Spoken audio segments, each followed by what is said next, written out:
Well, to continue with our analysis at this point, Professor Gilbert Khadiagala, international relations expert from the University of the Witwatersrand, also joins us to unpack developments in Niger following the suspension by Ecowas bloc due to the ongoing tensions from the coup. Prof. Gilbert, good afternoon. Thank you for your time with us here on the SABC. Good afternoon. So, Prof, we just spoke to our reporter, our correspondent rather, in Abuja following the crisis talks that happened. We obviously saw sanctions now being imposed on Niger. And I really wonder what your thoughts are in terms of what is transpiring to date and the actions from Ecowas at large, given the tense situation unfolding. You know, the Ecowas reaction was a very typical Ecowas reaction because coups have not been tolerated in the region. And the African Union also has come out very strongly against unconstitutional change of government. So it's understandable that Ecowas had to hold that summit to make the point that it has made consistently, whether it's in Mali, whether it's in Guinea, Burkina. Now we are in Niger, and there is a military coup.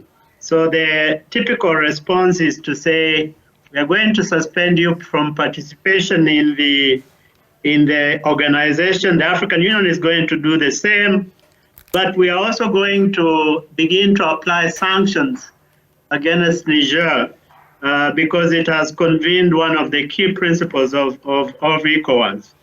And I also have to make the point here that Niger is one of the most landlocked countries in that part of the world. So I think the expectation within ECOWAS is that when you impose sanctions, that country will not be able to survive, or rather it will have very, very, very dire economic circumstances. And therefore, the signs from ECOWAS are showing that they are willing to put some pressure on the on the coup leaders, so that they may in fact begin to negotiate an end to the coup. I think that is the expectation. Well, given those dynamics or factors rather that you've alluded to now, we also heard from the junta saying that they will resist any plan of aggression against Niger by Western or regional powers. So I wonder at this point what the possibilities and probabilities of President Mohamed Bazoum, in fact, being reinstated within the next 7 days is actually going to amount to. Do you think they will concede? You see, the most interesting thing about this coup is that Mr. Bazoum is still holed up in the presidential palace. Yes. Typically what happens is that he would either have been asked to leave the country or he would have been killed. So it looks like the coup leaders are amenable to negotiation. I think that's why they are letting him, in fact, stay in the presidential palace. The position of the junta is that they will not tolerate intervention by ECOWAS.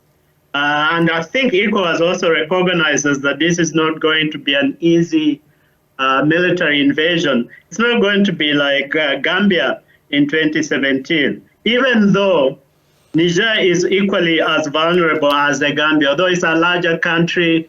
It's a very poor, the second poorest country in the world. So if you have sanctions on it, particularly the range of sanctions that have been announced, they expect that this government could collapse within a week or within a month or so. So I think there's a possibility of a negotiated settlement. That's why the ECOWAS has left it, has given the junta leaders some time to think about this.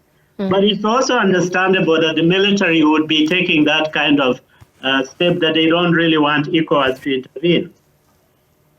Well, Prof, I want to then hone out a little bit and focus on the region, because we were also speaking to our correspondent earlier on, and we were trying to understand the dynamics unfolding and really how it fits into the shifting geopolitical landscape as well, following the coups in Mali and Burkina Faso, now Niger. How does this fit into the broader picture of that shifting geopolitical landscape? Also, given the divided sentiments among citizens in the country. Niger is the last bastion of what you'd call democracy in the region. It is the last bastion of what you call Western-centered government. It's been supported by France, by the United States, countries that have very large military bases. The US has about 1,000 troops in Niger fighting anti-terrorism. The French have about 1,500. So you can see the significance of Niger. And Niger also has at least 40% of global uranium. And, uranium is important for producing of nuclear weapons.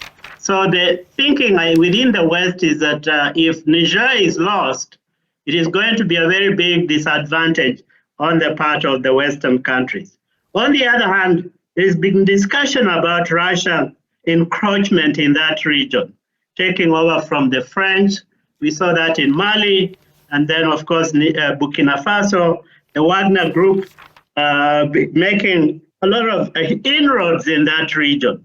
So the fear within Western cycles is that if Niger is lost, particularly if the military junta is aligned to the Wagner Group or to the Russians, it may really change the geopolitical context of the Sahel, particularly since this is a very, very, very fragile region, threatened by Islamists from ISIS, but also Boko Haram.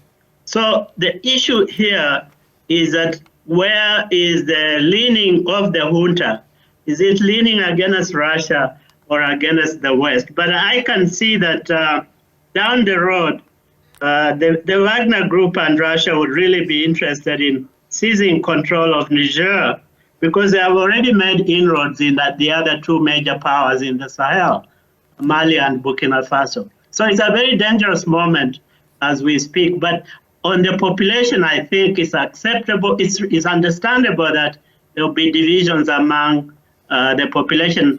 Remember when the coup occurred on Friday, there are some people on the streets carrying Russian flags. But again, over the weekend, we've seen some people going to the streets and defending the government of Mr. Bazoum. So the division is obvious because, again, as I said, this is a very poor country and very vulnerable to external pressures, very vulnerable to Ecowas sanctions. So there are mediation initiatives already. Chadian president went there on Sunday and is beginning to talk to both sides, to both the former president and the junta leader. So it looks much more like there will be a peaceful solution to this conflict than, I think, a military intervention. That's my thinking so far. All right, Prof, thank you for your time with us on the SABC. And for those sentiments, Professor Gilbert Khadiagala, international relations expert from the University of Witwatersrand, joining in to unpack developments unfolding in Niger. Of course, it follows the suspension by the Ecowas bloc due to the ongoing tension from the coup.